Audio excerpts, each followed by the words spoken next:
This is a video about Hansel and Gretel, piece A3 in the current grade 3 syllabus. This is mainly for two particular pupils.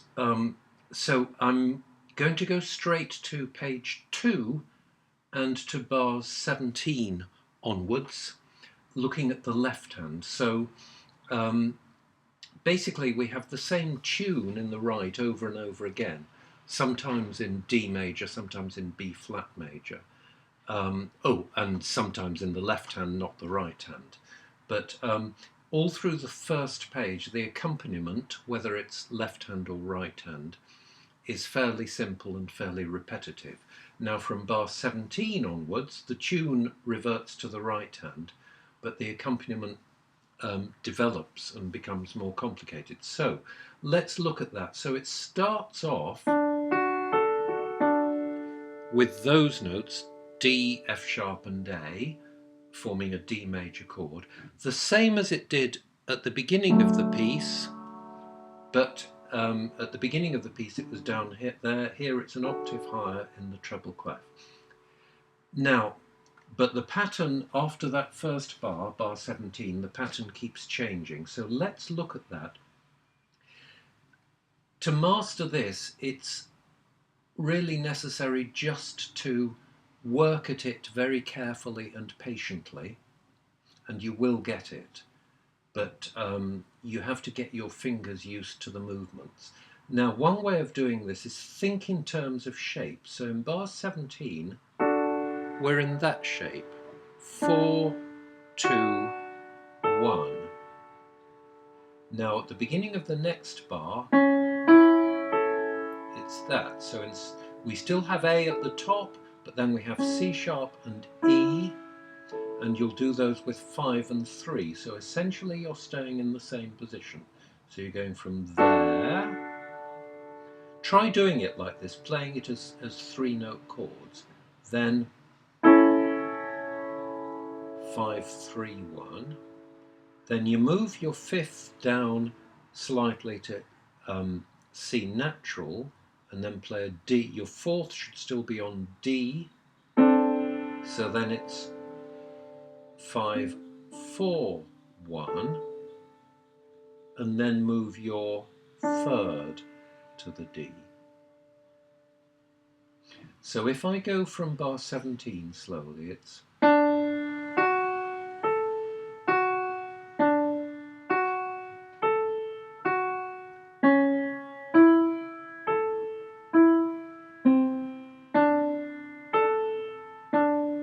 so there is a slight change of position. We have 2 Ds, but the first one we play with 4, the second one we play with 3. 5, 4, 1, 3, and that's so that we can easily, or relatively easily, reach B flat with our pinky. And that beginning of that bar is B flat, D, G, D. We've still got the third on the D. The thumb has moved down from A to G, which it probably will do without you even trying once you reach for the B flat.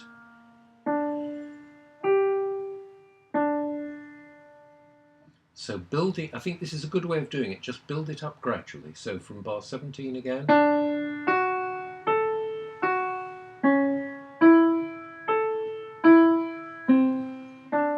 Position change, reach for B flat.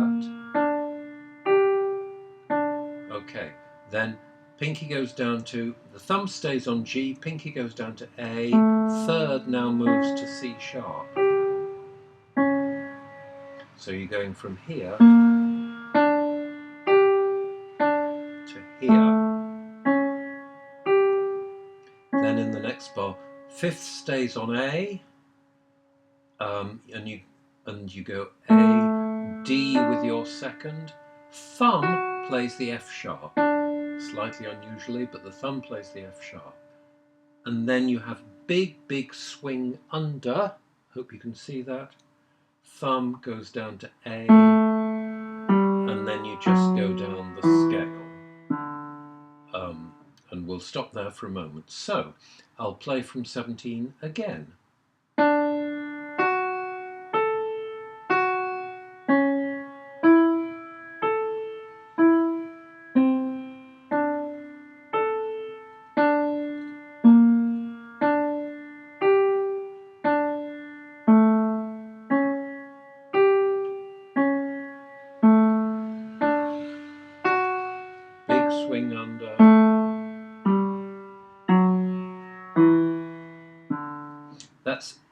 a really big swing.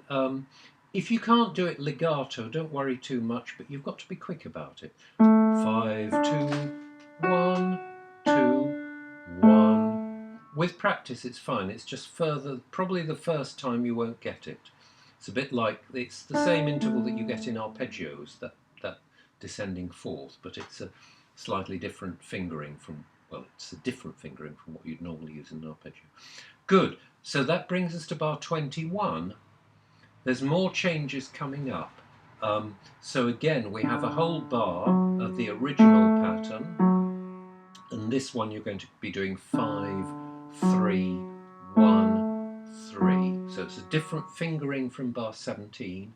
5, 3, 1, 3. Then the next bar, the D and F sharp stay the same. The thumb moves up to B, I beg your pardon, and then it moves up to C natural. I'll stop there for a moment. So.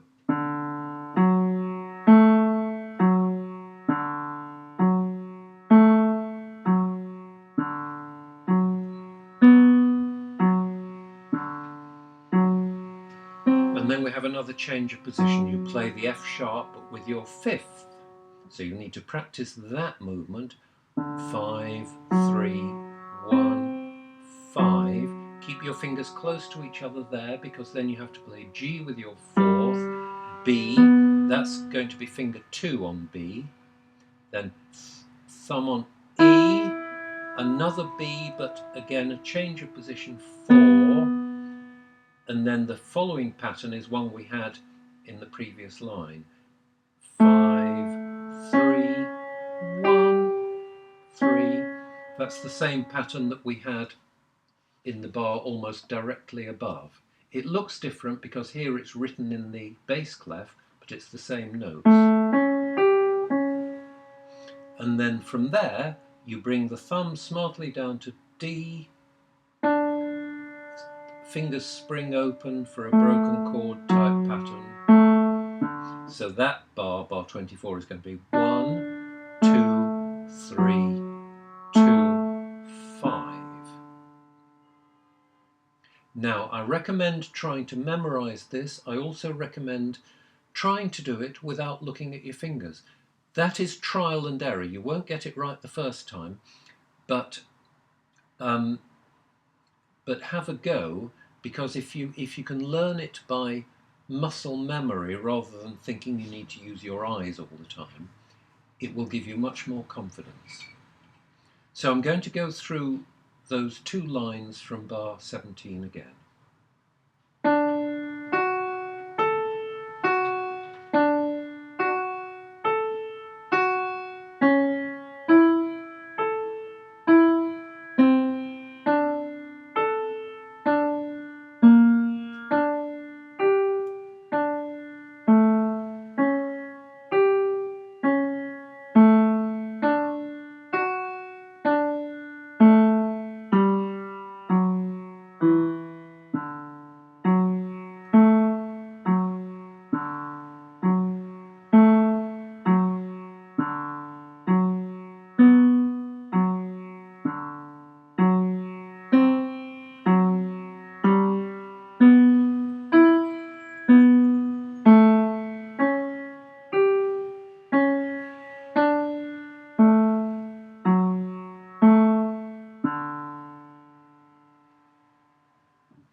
Okay, it will come, it's perfectly playable, but it's the sort of thing you need to consciously work at. It doesn't sort of come naturally. And one, obviously, master that thoroughly, hands separately, for the left hand. Master the left hand part before attempting the hands together. The right hand is playing the same old tune that it played on the first page, so you'll already know what the right hand does. And then once you've thoroughly mastered the left hand, you may find it easier than you expect to put the hands together.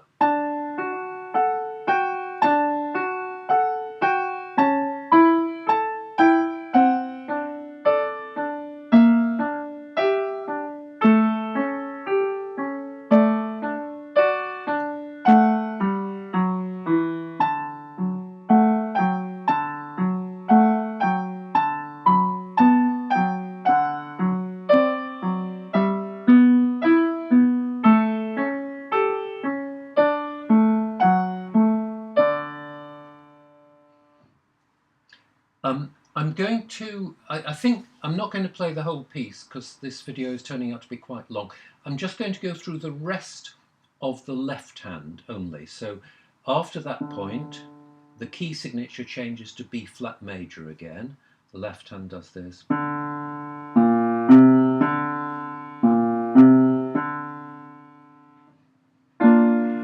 To that chord, 5, 3, 1.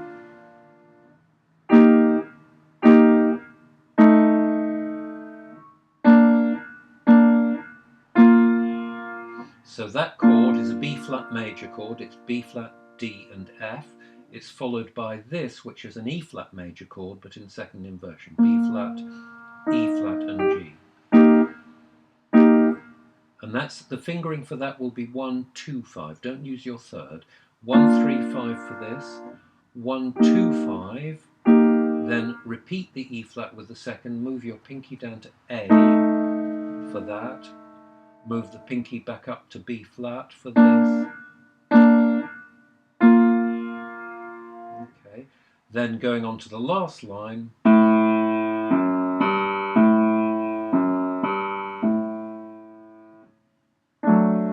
Fingering for that will be 5, 3, 1. And that's a D major chord in first inversion.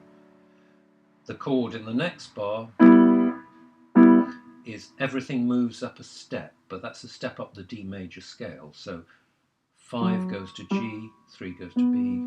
So going from that chord again. Then to this chord, which is the pattern I talked about before. We've had it twice before in that form. A, C sharp, G. And you follow it with that, D and F sharp. I'll just go from the beginning of the line again.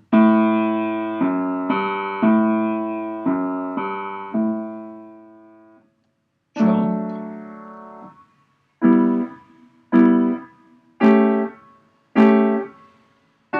And then there's the biggest jump in the whole piece. So you're going from here.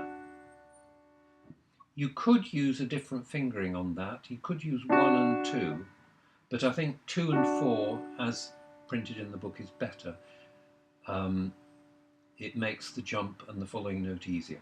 So you're going from here to A, nearly 2 octaves below, if you like. Remember, when you have a big leap to make, do have a glance down, but don't watch your fingers moving. Look for the note they need to go to, so your eyes are there before your finger needs to be. Then it's easy. So you've got...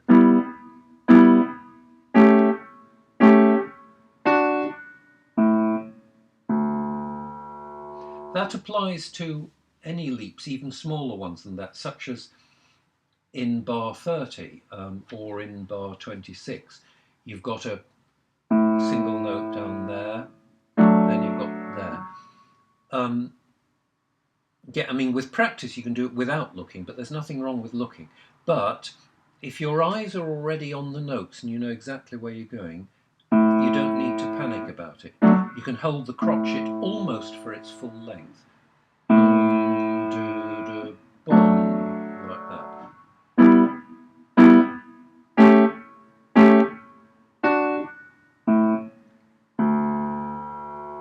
Okay, I think that's enough for one video. I hope that was helpful. That's the end of this one then.